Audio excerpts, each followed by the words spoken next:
Եղբայրներ շատ ազգեր ծաղրում էին Իսրայելին իր վիճակի համար։ Երեմիա 46:25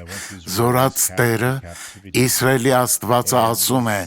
ահա ես այցելում եմ Նովացի Ամոնին, նաև Փարավոնին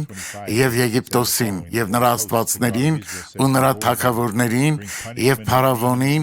և նրան ապավինողներին։ Գիտեք ինչ արեց Աստված։ Նա պատժեց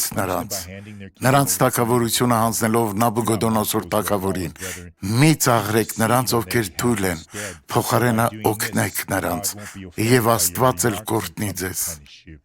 Աղոթենք։ Հայր, ես օրհնում եմ բոլոր նրանց, ովքեր հիմա աղոթում են ինձ հետ։ Ես հանդիմանում եմ չարին և ասում. հեռացիր Հիսուսի անունով։ Ամեն։